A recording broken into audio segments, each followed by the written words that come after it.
ఓం హ్రీంకారాసనగద్భితానలసికాం సౌః క్లీం కళాంభిప్రतीं సౌవర్ణామ్రధారిణీం వరసుధాధౌతాం త్రినేత్రోజ్వలాం వందే పుస్తకపాశమంకుశధరాం స్రగ్భూషితాముజ్వలాం త్వాం గౌరీం త్రిపురాం పరాత్ప్రగలాం శ్రీచక్రసంచారిణీం. ఓం క్లీం క్లీం కామాఖ్యా క్లీం క్లీం నమః. మనకి కామాఖ్యాదేవి గురించి అంబుబాచి అనేటటువంటి ఉత్సవం మనకు సంవత్సరానికి ఒక్కసారి జరుగుతుందని తెలుసు. అయితే అది ఎప్పుడు జరుగుతుంది అని అంటే మనకి ఆషాఢ మాసం శుక్లపక్షం సప్తమి నుంచి ఏకాదశి తిథుల్లో జరుగుతుంది. అయితే అమ్మవారు ప్రతి నెల కూడా రజస్వలవుతుంది, మనకి బహిష్ట అవుతుంది. అయితే సంవత్సరానికి ఒక్కసారి మాత్రమే మనం ఆ టెంపుల్ అథారిటీస్ వాళ్ళు ఫంక్షన్ చేస్తారు. అది ఎప్పుడు అంటే ఈ యొక్క ఆషాఢ శుద్ధ సప్తమి నుంచి ఏకాదశి తిథి వరకు. అది ఎప్పుడు పడింది మనకి? జూన్ 22వ తేదీ నుంచి జూన్ 26 వరకు ఫంక్షన్ జరుగుతుంది, ఫెస్టివల్. అంటే అప్పుడేనా అండి అంటే సంవత్సరం అంతా కూడా జరుగుతుంది. ఇప్పుడు పుష్కరాలు ఉన్నాయి, మనం పుష్కరాలు సంవత్సరం అంతా కూడా ఇప్పుడు యమునా నది పుష్కరాలు జరుగుతున్నాయి. దేవగురువైనటువంటి బృహస్పతి కమండలంలో ఉన్నటువంటి పుష్కరుడు యమునా నదిలో ప్రవేశించాడు. ఎక్కడ? కర్కాటక రాశి, గురుడు కర్కాటక రాశిలోకి వచ్చినప్పుడు. అప్పుడు సంవత్సరం అంతా కూడా పుష్కరాలే, కాకపోతే ఆ ఘాట్లు లోతుగా ఉంటాయి, మీకు నీళ్ళు ఎక్కడ చేయాలో తెలియదు. కాబట్టి ప్రభుత్వం ఏం చేస్తుందంటే మొదటి 11 రోజుల్ని ఆది పుష్కరాలని, ఆఖరి 11 రోజుల్ని అంత్య పుష్కరాలని చెప్పేసి జరుపుతుంది. మిగతా రోజంతా స్నానం చేయొచ్చు. ఇంకా ప్రిసైజ్గా అనుభవజ్ఞులైనటువంటి మన గురువు గారు చాగంటి కోటేశ్వరరావు గారు వీళ్ళంతా కూడా మధ్యాహ్నం 12 గంటల నుంచి 1 గంట మధ్యలో వీళ్ళంతా కూడా ప్రతిరోజు కూడా పుష్కరుడు ఉంటాడు కాబట్టి స్నానం చేసుకోవచ్చు అని. అలాగే కాశీలో కూడా మణికర్ణిక ఘాట్లో ప్రతిరోజు కూడా, ఇంకా ఈ ఈ సంవత్సరం ఆ సంవత్సరం లేదు, ప్రతిరోజు కూడా 12 నుంచి మనకి కొన్ని గడియల పాటు 1 గంట వరకు మీరు స్నానం చేసుకోవచ్చు అని చెప్పారు. అయితే ఇక్కడ ఈ యొక్క అమ్మవారు మనకి శాస్త్ర ప్రమాణం ఉంది. అదేమిటంటే ప్రతి మాసం భవేద్దేవి యత్ర సాక్షాత్ రజస్వల. అంటే ప్రతి మాసాన్ని కూడా మనము ప్రతి మాసం మనం అనొచ్చు, సంస్కృతంలో మాసే మాసే అని అనొచ్చు, మాసి మాసి అని అనొచ్చు అనమాట.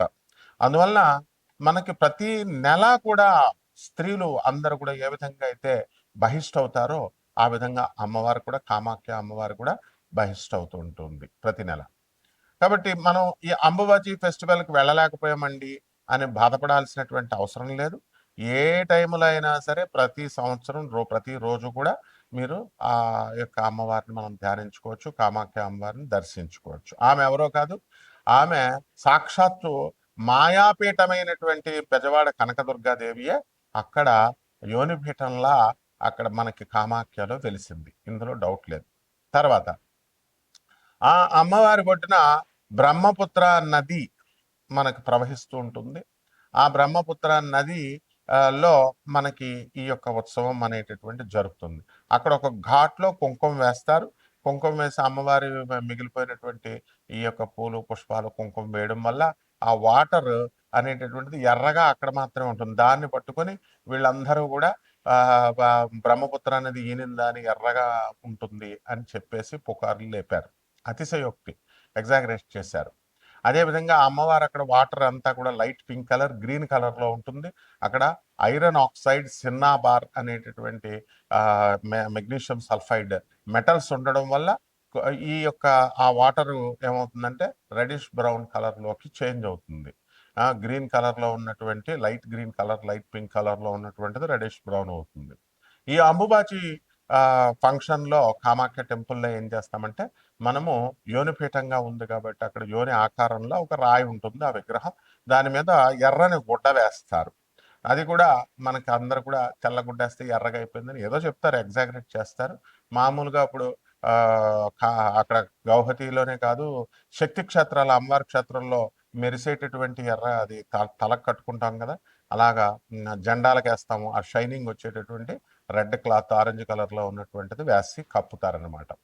తర్వాత అంబుబాచి ప్రసాదంగా ఎలాగైతే గాణగాపురంలో ఆ పాదుకల్లో ఉన్నటువంటి ఆ గంధాన్ని తీసి మరి అడిగిన వాళ్ళకి ఇస్తూ ఉంటారు. అంటే డబ్బులు ఇచ్చిన వాళ్ళకి, పంతులు గారులకు డబ్బులు ఇస్తే ఇస్తారు, 1000 రూపాయలు, 10,000, 5,000 అట్లా అనమాట. అది డిమాండ్ వీళ్ళు క్రియేట్ చేయడం వల్ల వాళ్ళు అలా తయారయ్యారు. ఇక్కడ కూడా అంతే, తెలిసిన వాళ్ళకి ఇచ్చే సీన్ ఏం లేదమ్మా. అక్కడ ఎవరైతే డబ్బులు కడుతూ ఉంటారో వాళ్ళకి ఇస్తూ ఉంటారనమాట. కాబట్టి అక్కడ అదేమీ అవసరం లేదు మీకు. అంబుబాచి అమ్మవారి ఎప్పుడు కూడా బ్రహ్మపుత్ర నది బ్రహ్మదేవుడు అక్కడ సృష్టించాడు. ఆ వాటర్ అక్కడ ఒక స్ప్రింగ్ ఉంటుంది, అంటే వాటర్ ధార, నీటి ధార ఆ అంబుబాచి అమ్మవారి కామాఖ్య టెంపుల్ లోపల అది ఆ యోనిపీఠం మీదగా స్రవిస్తూ ఉంటుంది, ప్రవహిస్తూ ఉంటుంది. ఆ వాటర్ని కొంచెం తీర్థం కింద మనం తాగుతాము. అక్కడ కామాఖ్య టెంపుల్లో 64 యోగిని గణాలు, తర్వాత అష్టాదశ శక్తి పీఠాల దేవతలు, మొత్తం సమస్త శక్తులు అందరూ కూడా ఉన్నారు. దశమహావిద్యల అధిష్టాత్రులైనటువంటి తార, మహాకాళి, చిన్నమస్త, త్రిపుర భైరవి, బగళాముఖి, తర్వాత రాజశ్యామల అంటే మాతంగి, తర్వాత భువనేశ్వరి, కమలాత్మిక, ధూమావతి అండ్ షోడసి లలిత అమ్మవార్లందరూ కూడా అక్కడ ఉంటారు. ఆ టెంపుల్ నుంచి ఒక 8 కిలోమీటర్ల దూరంలో భువనేశ్వరి అమ్మవారు ఉంటారు. కాబట్టి సాధన చేయాలి అనుకునేటటువంటి వాళ్ళు అక్కడికి వెళ్ళి దర్శించుకుంటా ఉంటారు, అక్కడ ధ్యానంలో చేసి వస్తూ ఉంటారనమాట. కాబట్టి ఇక్కడ మనకి ఈ అమ్మవారి గురించి ఏం చెప్పారు, పుష్కరాల్లో ఏ విధంగా అయితే మనకి, ఇప్పుడు మాది గోదావరి రాజమండ్రి, గోదావరి పుష్కరాల్లో ఆ సంవత్సరం అంతా కూడా మేము పెళ్లిళ్ళు చేయం, ఆ నది ప్రవహించాడు. అలాగే మేము బెజవాడలో పెరిగాం, బెజవాడ కనకదుర్గ దేవస్థానం గురువుల దగ్గర, మన దత్తాత్రేయ శర్మ గారి దగ్గర మేము చదువుకున్నాం. కాబట్టి మరి అక్కడ ఆ కృష్ణానది ఒడ్డున మరి అక్కడ కూడా కృష్ణా పుష్కరాలు జరిగినప్పుడు పెళ్లిళ్ళు చేయం, ఆ నది ఒడ్డున ఉన్నటువంటి శుభకార్యాలు చేయరు పుష్కరాల్లో. అదే విధంగా ఈ అంబుబాచి ఫంక్షన్ జరుగుతున్నప్పుడు మనం ఏం జరుగుతుంది అనంటే, పురాణాల్లో చెప్పబడినటువంటి శుక్తి మనకి అంబువాచి త్యాగధినే గృహారంభే ప్రవేశనే గృహేచ ఏమంటాడు, వాపి తటాకారంభేచ గృహేచ కృషి కర్మణి, అంటే ఈ పనులు చేయకూడదని చెప్తోంది. ఏమిటా పనులు? అంబువాచి అన్న, అంబుబాచి అన్న అంటే రవీంద్రనాథ్ ఠాగూర్ అనడానికి బెంగాల్లో రవీంద్రనాథ్ బాబు అలుగుతారు బాపదులు, రవీంద్రనాథ్ ఠాగూర్ అని. అలాగే అంబుబాచి అయితే అంబుబాచి అంటారు. కాబట్టి అంబుబాచి త్యాగతినే ఏమిటి, ఆ రోజుల్లో ఏం వదిలేయాలట? గృహారంభే, గృహాలు కొత్తగా గృహ ప్రవేశాలు చేయకూడదు, ప్రవేశనే. తర్వాత వాపి తటాకాలు, ఈ నూతులు తవ్వించడాలు, ఇలాంటి సరస్సులు వేయడాలు, ఇలాంటి అన్ని కూడా ఆరంభాలన్నీ కూడా చేయకూడదు, కొత్త నూతన గృహప్రవేశాలు చేయకూడదు. కృషి కర్మని, వ్యవసాయం చేసేటటువంటి రైతులు కూడా ఈ పనులు మానేసుకోవాలి అని చెప్పారు. బాగుంది. అయితే ఈ కామాఖ్య పండగ, కామాఖ్య టెంపుల్ అసలు ఎందుకు ఆవిర్భవించిందండి? ఎందువలన అంటే, ఇప్పుడు జనరల్గా మనము ఈ ఆడవాళ్ళు ప్రతి నెల కూడా బహిష్టులు అవుతూ ఉంటారు. అది కొంచెం దూరంగా కూర్చోండి అని అంటారు, ముట్టుకోకుండా కూర్చోండి, బయట కూర్చోండి అంటారు. కారణం ఏమిటంటే రెస్ట్ ఇవ్వాలనేటువంటి ఉద్దేశంతో. వీళ్ళ వంటగదిలోకి వెళ్ళొద్దు అంటారు, వంట చేయొద్దంటారు, వంట ముట్టుకోవద్దంటారు. ఈ పనులు ఏమి ముట్టుకోవద్దమ్మా అంటే ఏంటి, నువ్వు వెళ్ళి ఒక మూల రెస్ట్ తీసుకో. ఎందుకనంటే ఇక్కడ హార్మోనల్ ఇంబ్యాలెన్స్ వల్ల మీకు ఈ యొక్క సమస్యలు అనేటటువంటివి వస్తాయి. ఇది ఋతుక్రమం, ఇది సృష్టి రహస్యము. అందువలన మళ్ళీ నెక్స్ట్కి ప్యూబర్టీ అండ్ ఫెర్టిలిటీకి, సంతానోత్పత్తి చేసేటటువంటి శక్తి పుంజుకుంటుంది. కాబట్టి ఆ గర్భాశయం, అందువలన రెస్ట్ తీసుకోమ్మా అంటారు. And goddess Kamakhya is the very form of earth. అందువలన ఆమె భూరూపంలో ఉన్నటువంటి భూదేవి కాబట్టి ఆ భూమికి మనం రెస్ట్ పీరియడ్ ఇవ్వాలన్నమాట. అందుకనే ఈ కార్యక్రమాలన్నీ కూడా వ్యవసాయము, దున్నడాలు, ఇలాంటి అన్ని కూడా చేద్దు, గోతులు తవ్వడాలని చెప్పాం. అలాగే ఈ యొక్క రజస్వలాన్ని అది మనం ఇర్రెస్పెక్ట్ ఇస్తున్నారు అనేటటువంటి భావంతో మనం ఉంటాము. No, it is honour. అప్పుడు ఆ కామాఖ్య అమ్మవారికి ఆ స్త్రీ యొక్క బహిష్ట అవడం అనేటటువంటిది గౌరవప్రదమైనటువంటి పని, పవిత్రమైనటువంటి క్రియ అనేటటువంటి దాన్ని చెప్పడం కోసమే ఈ అంబుబాచి అనేటటువంటి ఫెస్టివల్ని మనం కామాఖ్య టెంపుల్లో జరుపుతాం అనమాట. ఆ తర్వాత ఈ యొక్క కామాఖ్య అమ్మవారి యొక్క, ఇప్పుడు వాళ్ళంతా ఎగ్జాగరేట్ చేసి చెప్తున్నారు, ఈ టెంపుల్కి వెళ్తే అసలు ఇంకా అష్టాదశ శక్తి పురాణాల్లో చెప్పేశారు, అష్టాదశ శక్తి పీఠాలకు అత్యంత శక్తివంతమైనటువంటిది అవేమీ కావు. అష్టాదశ శక్తి పీఠాలు అన్నీ కూడా ఈక్వల్. అండ్ ఈ యొక్క అష్టాదశ శక్తి పీఠాలు అన్నీ కూడా అన్నిటికీ మూలపీఠము, మాయాపీఠము బెజవాడ కనకదుర్గమ్మ దేవస్థానం. కాబట్టి అందువల్లనే ఆమె నుంచి ఈ అష్టాదశ శక్తిపీఠాలైనా ఈ కామాఖ్య అమ్మవార్లైనా మొత్తం దశమహావిద్యలన్నీ కూడా ఆవిర్భవించారు. ఆమె ఆది పరాశక్తి.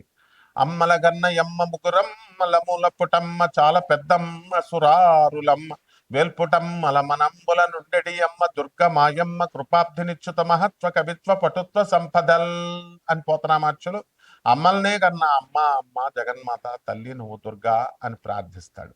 అదేవిధంగా ఈ యొక్క ఆ మనకి బెజవాడ ఇంద్రకీలాద్రి పర్వతం మీద వెలిసింది కృతయుగం అన్నట్టు. అప్పుడు ఆ అర్జునుడు మనకి అక్కడి నుంచి పాశుపతాస్త్రాన్ని తెచ్చుకున్నాడు ఆ కొండ మీద.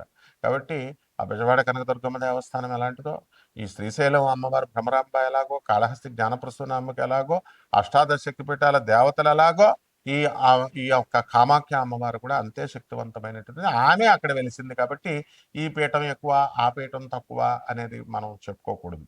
అట్లాగా డిస్టింగ్విషన్ డిస్క్రిమినేట్ చేయకూడదు. ఇది కూడా ఎగ్జాగరేషనే అవుతుంది.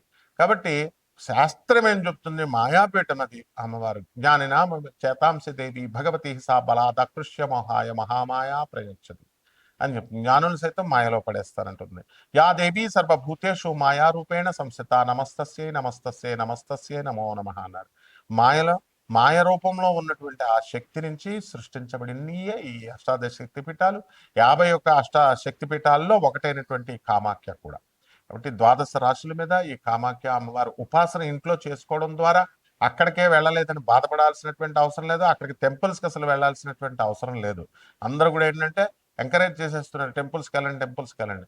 అప్పుడు ఆ మధ్య అరుణాచలాన్ని ఎంకరేజ్ చేశారు, అంతకుముందు షిరిడీని ఎంకరేజ్ చేశారు, ఆ తర్వాత కాశీ మించింది లేదన్నారు. అంటే సంవత్సరానికి ఒక టెంపుల్ ఫేమస్ అవుతూ ఉంటుందా? వీళ్ళ పర్పజల్ చెప్పేటటువంటి వాళ్ళ పర్పజల్ సర్వ్ అయినప్పుడు వ్యూస్ మీరు బాగా చూస్తూ ఉంటారు కాబట్టి వేరే దేవస్థానం గురించి చెప్తూ ఉంటారు. కాబట్టి దేవాలయాలకు వెళ్ళాల్సినటువంటి అవసరం లేదు. ఆ విగ్రహం అనేటటువంటిది ప్రతిబింబం అన్నమాట. ఆ దేవతకి ప్రతిబింబం ఇంట్లో చేసుకోండి. ద్వాదశ శక్తి పీఠాలన్నింటికి కూడా ద్వాదశ రాశులు వారు ఏ విధంగా ప్రభావితం చేస్తాయి అష్టాదశ శక్తి పీఠాలు, ఈ కామాఖ్య టెంపుల్ అనేటటువంటిది మనం ఒక్కొక్క రాశి వారీగా చెప్పుకున్నాం. సింహరాశి, ఈ సింహరాశి వారికి అందరికీ కూడా మనకి జన్మంలో ఉన్నటువంటి శుక్రుడు జూలై 4 నుంచి ఉంటాడు. అలాగే కేతు ఆల్రెడీ ఉన్నాడు. కాబట్టి ఈ వీళ్ళందరికీ కూడా భక్తి ఎక్కువగా పెరిగిపోవడము, అతి చాతస్థము అనేటటువంటిది ఈ యొక్క రాశి వారికి ఉంటుంది. అందువలన మనం ఈ ఆషాఢ మాసం శుక్లపక్ష మనము ఈ యొక్క సప్తమి నుంచి ఏకాదశి మధ్యలో జరిగేటటువంటి ఇవన్నీ కూడా ఈ అంబుబాచి ఫంక్షన్ ఆ టైంలో మనకి అక్కడి నుంచి మీ యొక్క జాతకాలు అనేటటువంటి మంచిగా మారడం అనేటటువంటి జరుగుతాయి.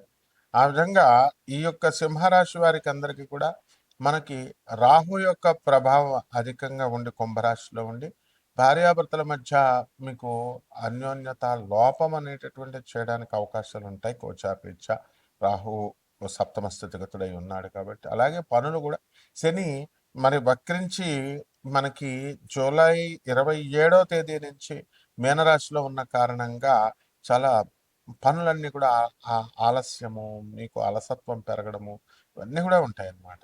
కాబట్టి ఈ యొక్క సింహరాశి వారికి ఆదాయాల విషయంలో ఏమీ చూసుకోవాల్సినటువంటి అవసరం లేదు. గత గతం కంటే కూడా ఇప్పుడు అధికమైనటువంటి ఆదాయాలు పెరుగుతాయి.